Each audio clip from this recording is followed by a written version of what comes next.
Okay, chapter 14, Someone Like You. Winter took Cheyenne to Drake. You are lucky. You don't have to climb this. Why don't you use the Drakens to change this terrain? That would defeat its purpose. Don't worry, I know my way. Stay near me, don't fly to the top. We're not in the shield yet. She did as told, and when they reached the top, Winter pulled a small object from his pack and pressed it. It lit up. There was a swooshing sound as the shield disarmed. They walked in, and he pushed the button again, and the shield reinforced. He led her to the city. The Drakens bowed to him on his arrival. They didn't talk much. He brought her to his kingdom and sent her off with some women who curiously looked at her in awe. She did not feel threatened by them, only a little bashful. "It's all right," he smiled. She was bathed and properly dressed as queen. They brought her to the dining room where many lovely, enticing, delicious kind of cooked meat and fruits were upon the table. The seafood was almost disgusting to her at this point. She smiled happily, and then her smile dropped from her face when Winter walked in.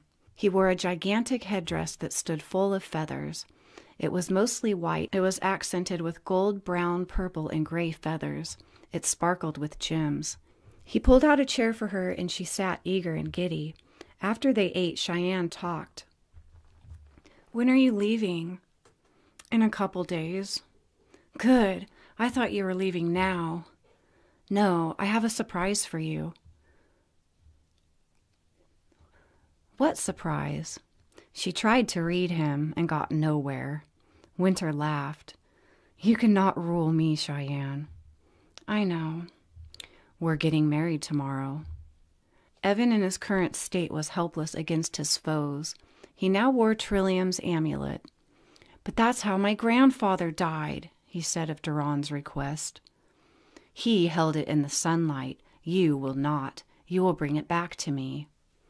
Yes, he would, and by the time he reached Elkstaff on Polar Mist, most of his power would be recharged.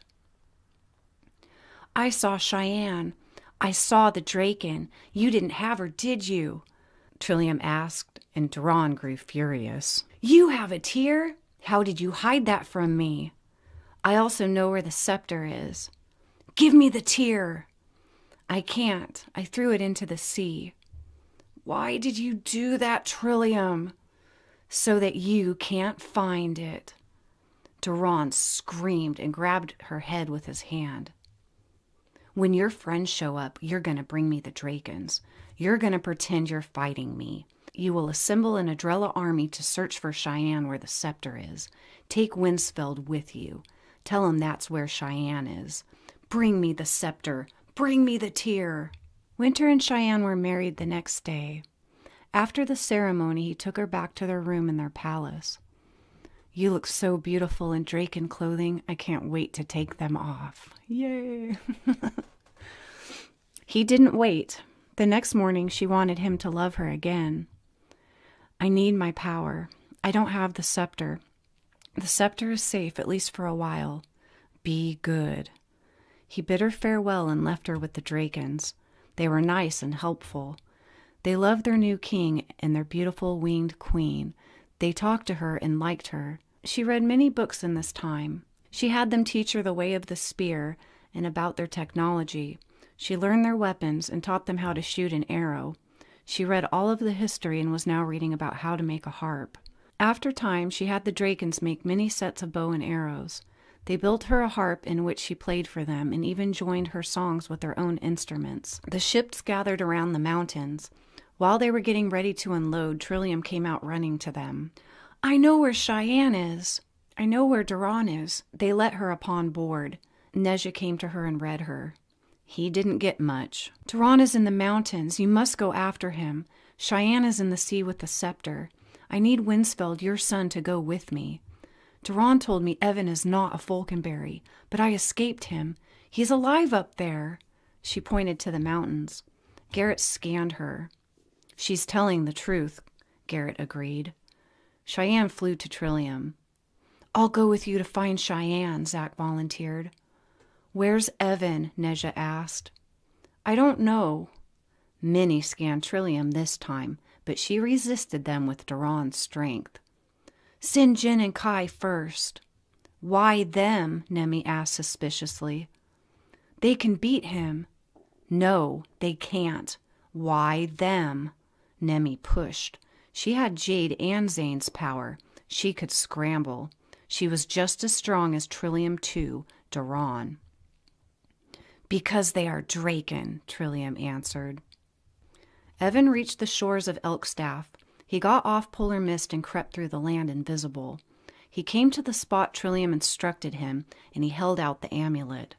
The door opened, and he slipped inside the temple, holding the black velvet bag. This was just too easy. He must return the eye to Duran. Duran was his master, his king now.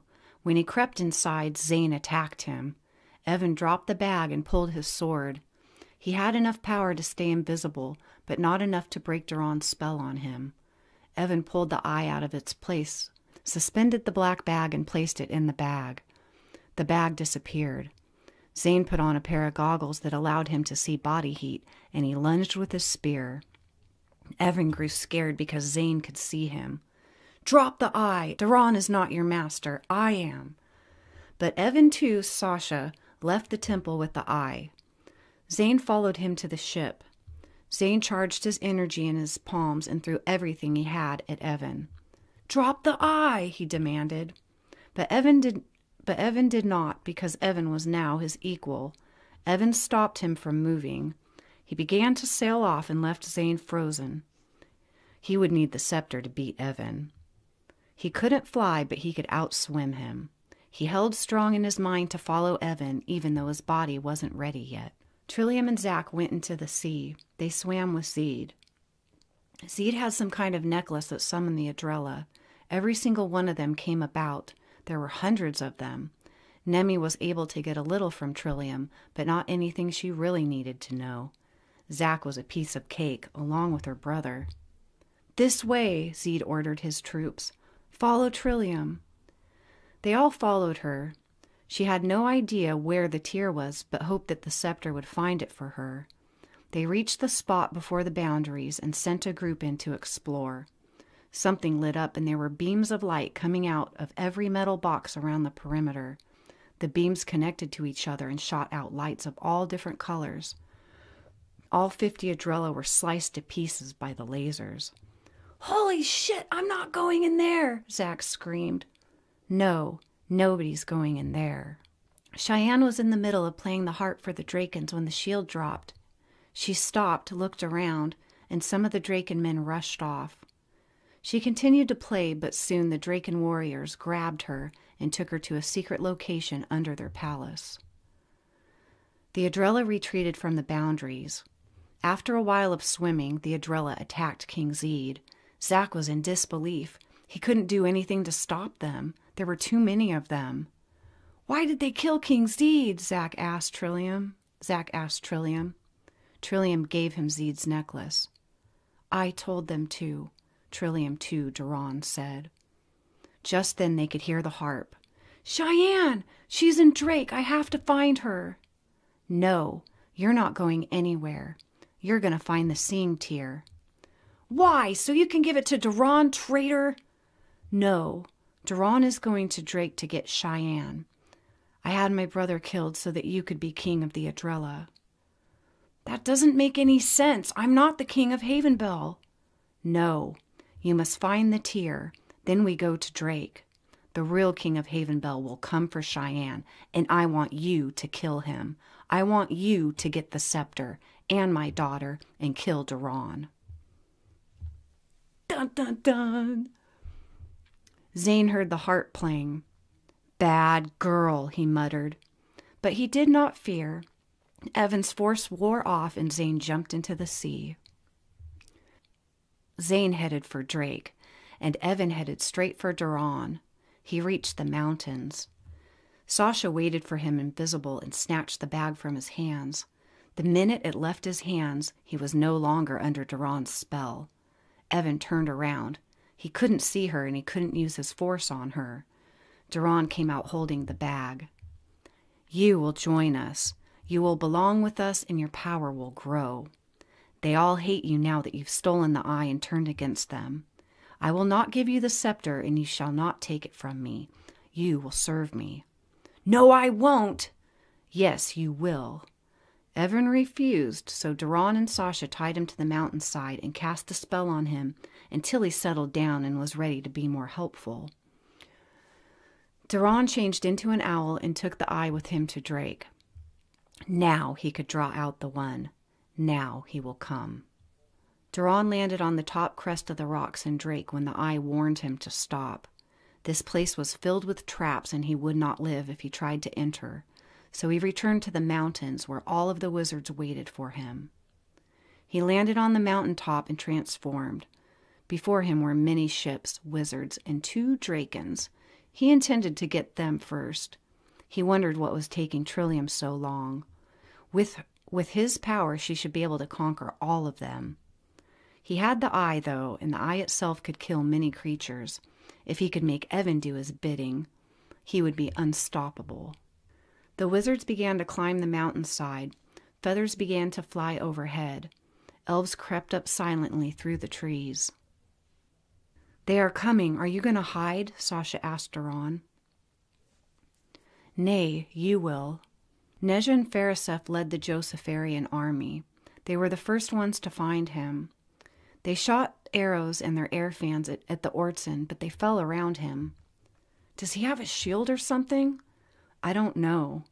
Nezha and Farisef both shot a beam at him from their hands. They weren't close enough, and Duran saw this and shot his own beam, which sent both of their charges back to them. Farisef raised his shield and took the hit. The beam hit the shield and deflected. Nezha, on the other hand, was struck and stunned. He fell from the sky. Farisef used his power of wind to slow him down. It was not as strong as a power of force, but still useful. Farisef dropped his weapons, dove, and tried to catch Nezha.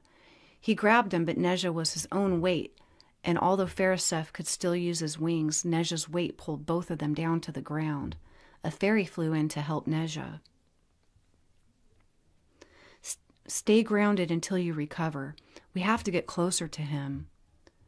"Don't get too close. He'll be able to use his mind powers," the fairy warned. Farisef flew back up to fight and pulled some more air fans from his pack. He ordered the army to shoot at him once more. Duran held up his shield and formed a ball of light with his other hand. The weapons didn't fall around him like last time. Duran's charge was released and the weapons exploded away from him. Some even started to steer themselves. Evan must be helping him. Many of Farisef's army were stabbed, hurt, and killed. Some fell down to take care of their injuries. Others fell lifeless, hit the cliffs, and smashed down the rocks until their bodies came to a final stop. Farisef ordered his troops to retreat so they could reform. The elven army crept up silently from all sides. They began to shoot arrows at him. It would have been a good idea, except his armor was too thick and their arrows did him no harm. "They're all around us," Sasha spoke to his mind. "Try to camouflage yourself, and I will walk with you and keep them from you." Duran used his mind power to confuse them, and Sasha kept using her force powers to push them away. More arrows were shot at them, but they were pushed away as well. Then a very good shot was made, and it struck Duran's chest plate. He used his mind power to find his attacker. He raised his hand to sense their presence, because he could not see any of them. He crept up, then suddenly turned around the trunk of the tree. He grabbed and lifted the elf, who barely weighed anything, and held him up in the air, and his sword to his neck. The elf's eyes were large and frightened. "Jaisha," he smiled and held her in the air for a moment. She was the one who had killed his wife, but she had already lost her love for Duran because of Lar's spell. He would have killed Jaisha. He lowered his sword and her. He touched her head with his hand, then released her. She ran the other way. Jack and Nemi tried to follow Duran. They thought they had found him because there was a battle going on up ahead, but it wasn't Duran. It was Jaisha, and she was shooting the elven army. "We have to stop her," Nemi insisted. Not only was she a wizard, she was a very good shot, and most of their army was helpless to her. Some of them began to run away from her, but then others began helping her kill. Jack approached and shot fire out of his hands, enclosing her in a circle. She stopped, and Nemi was about to use the scramble on her to confuse her, but instead tried to make her move mentally. "Oh no," Jasha said. Jack and Nemi both held her shoulders and tried to heal her, and tried to help heal her by giving her a part of their powers. She wept. "It's okay, but the three of us must unspell them." Together, the three of them stopped the elves from killing each other. "Jasha, retreat and take who's left with you." "They saw what I did." "It's not your fault or theirs. Go with her, Nemi." "You're not fighting Duran by yourself. I must be with you to challenge him. Even if we both die, we must stay together. Your love saved me when all the goodness within me was gone. When all I faced was ruin, you made me believe again, in myself. You brought me back, and I will never leave you." Jack ordered the troops to retreat. Jasha started down the mountains as well. "Why didn't you kill her?" Sasha asked. "She's a wizard and could spell their own army. I wanted to, but she's much more useful this way." Sasha understood the reason, but read his mind anyway. She didn't know who that woman was until she did this. She knew that the only thing good, other than the strength her brother had, was that he finally had gotten the woman he loved this time. She would be back soon. Whether or not Duran was strong enough to kill the King of HAVENBELL or find the scepter of Zane, at least he had gotten one of the things he wanted. Even though Duran was power-hungry and ruthless, Sasha remembered the way he used to be. He was always strong and powerful, but very fair and good-hearted, which was rare for an Ortson. He was a happy man at one time.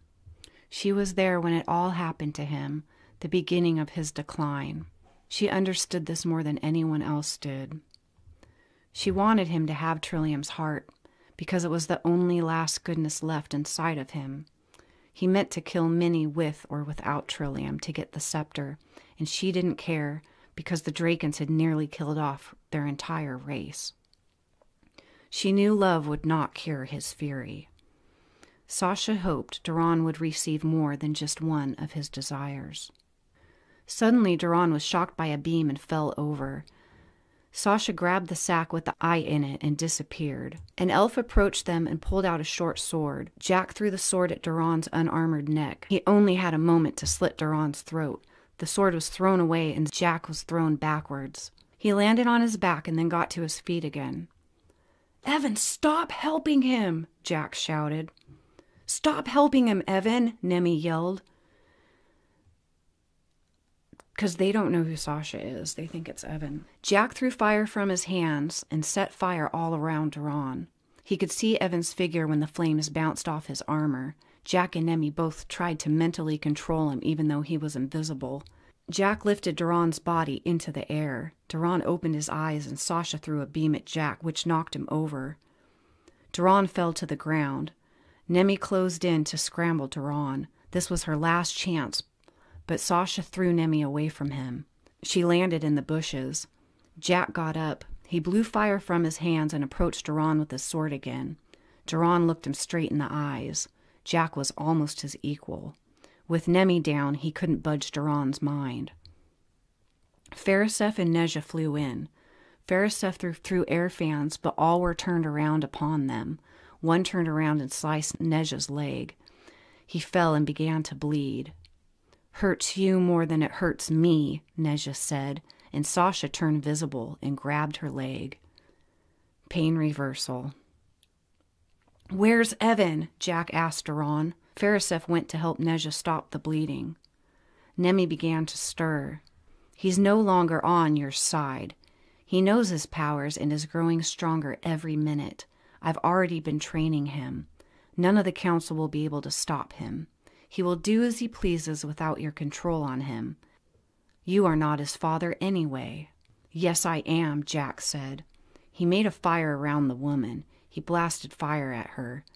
She turned her face from it and tried to use what was left of her force to block it. Jack saw the bag with the eye in it, and when he tried to pull it to him, Duran shocked him again, and Jack was flown over. Jack was still awake. Nemi had stood up, but she was weak. Farisef and Nemi tried to charge upon Sasha and Duran. Then Sasha and Duran began to chant strange words. "That's not the ancient language. That's arts and sorcery. We must retreat to save ourselves," Nezha warned. "Retreat," Duran pushed and immediately continued to chant. Nemi began to sing a song to block the messages. "I got myself a rocking horse, got myself a king, found a land far away, more sacred than anything. I got myself a castle on the clouds up high. I got myself a jester who never means to make you cry. Up and down the staircase, up and down the staircase, pages of my books are falling, floating past your face. I got myself a rocking horse, many splendid things. I am by the wishing well, waiting for the king." Nemi and Jack used every bit of power they had left to shield the minds of their friends from the Ortson's spell as they headed back down the mountains. That would be so scary. That's why I want Ridley Scott. I better hurry up. I wanted Ridley Scott to do my movies because he would make it so scary and so beautiful and sci-fi at the same time. But oh man, like they're chanting that weird the Arts and Sorcery dude, and he goes, "Retreat." And he started chanting. It creeped me out. I wrote it and it creeps me out. Winter took Cheyenne from Drake and they both jumped into the sea, but there were thousands of Adrella waiting for them. "Let us pass," Winter said. None of them moved. He drew his blades and gave Cheyenne hers. "Take us to Zach Winsfeld," Cheyenne said. For some reason they moved. It was Cheyenne, and they were going to take her to the other Adrella that looked like her. "No! You must go to the scepter now and wait. Here's your key. Don't lose your key." Cheyenne swam as fast as she could to the boundaries. When she got there, Trillium was waiting. "Tell me where the Draken is, Cheyenne." Trillium pushed. She couldn't read her. "Where's the Seeing Tear? Does he have the scepter?" Cheyenne smiled at Trillium. "Stay right here." Cheyenne, too, Winter told her mother, and she slipped behind the boundaries. She doesn't tell her nothing. She does exactly what Winter tells her to do. Winter came to the boundaries and found Zach and Trillium there. "Do you have the tear?" Winter pressed. "No," Trillium responded. He couldn't read either one, for Trillium made Zach stronger. Their minds were equal, but not strong enough because both of them had a hole. It was his wife. He knocked Trillium with a beam of light. Winter, being a victim to love himself, frightened Trillium. "Verisev's going to die. Duran is just about to kill him. You better go." Trillium swam to the surface and left Zach alone. Winsfeld was weak now that Trillium was gone. "Who are you?" Zach asked. "I'm the king of Havenbell." "Saucelle? It can't be." "It is." "Where's Cheyenne?" "There is no Cheyenne." I love this book. Dun, dun, dun.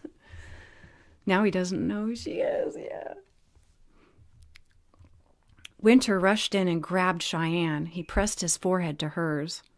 "I was so certain you were going to come out with the scepter and get yourself killed." "Zach wouldn't have killed me." "No, I would have killed you. To protect the scepter of Zane from Duran at all costs. That is my mission. Cheyenne, you didn't leave.